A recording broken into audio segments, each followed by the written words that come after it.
महाभारत का युद्ध समाप्त हो चुका था। कुरुक्षेत्र की भूमि पर करोड़ों जीवन समाप्त हो गए थे। धूल, रक्त और आंसुओं के बीच विजयी पांडव खड़े थे, लेकिन यह विजय किसी उत्सव का कारण नहीं बनी। भाई अपने भाई से, गुरु अपने शिष्य से, पुत्र अपने पिता से युद्ध कर चुका था। हर कोई घायल था, शरीर से भी और आत्मा से भी।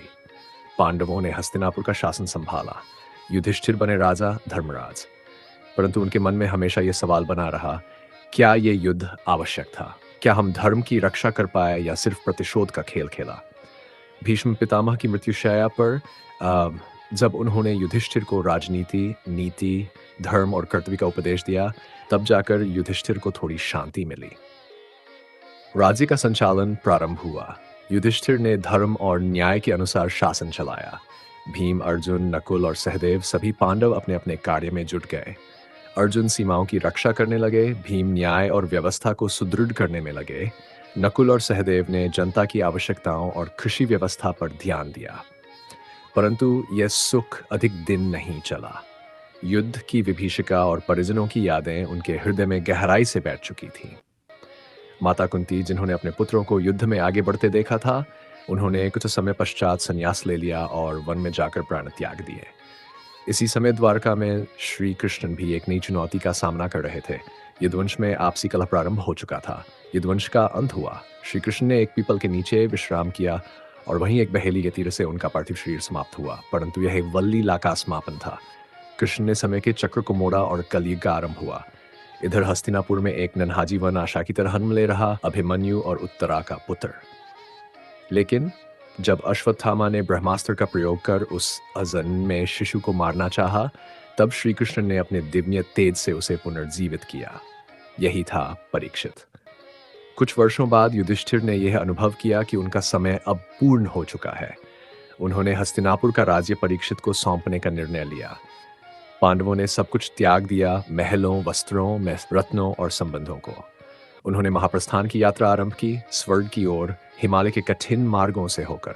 यात्रा में सबसे पहले द्रौपदी गिरी, मोह के कारण, फिर सहदेव, फिर नकुल अपने रूप और गर्व के कारण, फिर अर्जुन अपनी वीरता और अभिमान के कारण, फिर भीम अपनी भूख और बल के कारण। अंत में युधिष्ठिर, जो न तो कभी झूठ बोले थे न मोह से बंधे, वे स्वर्ग को जीवित शरीर में प्राप्त हुए। अब राज्य का संचालन संभाला परीक्षित ने, अर्जुन के पुत्र, अभिमन्यु के पुत्र। वे एक धर्मप्रिय और ज्ञानी राजा बने। उनके राज्य में शांति, न्याय और प्रजा का कल्याण था। वे समस्त वेदों और धर्मशास्त्रों के ज्ञाता थे। लेकिन तभी एक नई शक्ति इस धरती पर प्रवेश कर रही थी, कलियुग। कलियुग, असत्य, छल, लोभ और अधर्म का युग। ये वह समय था जब धर्म के चार पांवों में से तीन तीन टूटने लगे। अब न सत्य बचा, न संयम, न तप। एक बार राजा परीक्षित शिकार करते समय प्यासे हो गए। एक तपस्वी ऋषि शमी के आश्रम में पहुंचे, परंतु वो ध्यान में लीन थे। परीक्षित को यह अपमान लगा और उन्होंने ऋषि के गले में मरा हुआ सांप डाल दिया। यह कर्म उन्हें भारी पड़ा। ऋषि के पुत्र श्रृंगी ने परीक्षित को शाप दिया कि 7वें दिन तक्षक नाग उन्हें डसेगा और ठीक 7वें दिन तक्षक नाग ने उन्हें मृत्यु प्रदान की। परंतु परीक्षित की मृत्यु से पहले उन्होंने एक महान कार्य किया। उन्होंने शुकदेव से श्रीमद् भागवतम की कथा सुनी। 7 दिनों तक बिना जल भोजन के उन्होंने परमज्ञान को ग्रहण किया। यह कथा केवल मृत्यु की प्रतीक्षा नहीं थी, यह आत्मा के मोक्ष की यात्रा थी।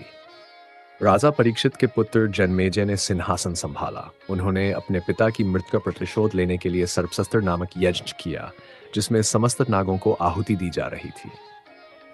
अनगिनत नाग अग्नि में गिरने लगे। पूरा नागलोक भयभीत हो उठा। लेकिन तभी एक ब्राह्मण बालक आस्तिक ने यज्ञ को रोका और नागवंश की रक्षा की। इस प्रकार महाभारत केवल एक युद्ध की कथा नहीं है, यह समय, युगों और पीढ़ियों की कथा है। युद्ध के बाद भी ये महागाथा समाप्त नहीं हुई। ये सतत बहती एक नदी है जो हमारी संस्कृति, धर्म और जीवन के हर पहलू को छूती है। महाभारत का अंत एक नए युग की शुरुआत थी। पांडवों की वीरता, श्री कृष्ण की लीला, परीक्षित की भक्ति और जन्मेजय का यज्ञ, ये सब दर्शाते हैं कि ये कथा कालातीत है। आज भी जब हम अधर्म, द्वेष, लोभ और मोह से गिरते हैं, महाभारत की गूंज हमें भीतर से चेताती है। ये कथा कभी समाप्त नहीं होती। ये हमारे भीतर, हमारे संस्कारों में और हमारे निर्णयों में जीवित रहती है। कथा विहार में आज जाना, महाभारत युद्ध की वह अनकही यात्रा, परीक्षित की सत्ता, कलयुग की शुरुआत, यदुवंश का विनाश और पांडवों की अंतिम यात्रा। अगर आपको ये कथा गहन, ज्ञानवर्धक और भावनात्मक लगी हो तो इस वीडियो को लाइक करें, साझा करें और हमारे चैनल कथा विहार को सब्सक्राइब करें। अगली बार फिर मिलेंगे किसी नई रहस्यमयी और प्रेरणादायक कथा के साथ। महाभारत कभी समाप्त नहीं हुई। वह आज भी हर युग में हर मनुष्य के भीतर जीवित है।